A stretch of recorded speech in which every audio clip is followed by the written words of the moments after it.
Behind a glass door in South Africa's Apartheid Museum sits a life-size portrait of Nelson Mandela. Up to 1,000 people a day used to walk past it, on their way to a replica of his prison cell on Robben Island. But today the building is layered with dust and shrouded in a silence only broken by the sound of moths colliding with display cases. Joburg's Apartheid Museum, like other cultural institutions, shut its doors in March 2020. It reopened in January this year, but with visitor numbers remaining low in the health crisis and having sold no tickets in 10 months, it was too cash-strapped to operate. The doors closed again in March this year. The museum's manager, Christopher Till. We've unfortunately had to close to the public temporarily, and we've had to lay off the staff, which is a very hard thing to do, particularly when there are members of staff here who had worked for 18 to 20 years. I've actually worked on this project for 23 years.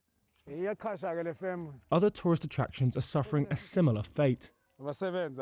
They include the Fugard Theatre in Cape Town, the Johannesburg Art Gallery and Mandela's house in the township of Soweto.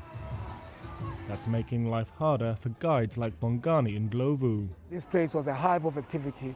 Today, it's almost just dead quiet. In normal times, tourism accounts for more than 8% of gross domestic product and 1.5 million jobs. Some venues, such as the Market Theatre, are open, but to a restricted audience. Caroline Taylor was at a performance on Tuesday. Very essential, they very much a part of your protest history. They provide a space where all people can and did come together. South Africa's 200 billion rand or $14 billion loan guarantee scheme aimed to encourage banks to lend on more favourable terms during the crisis. But many distressed companies are reluctant to assume more liabilities as they struggle to keep the lights on.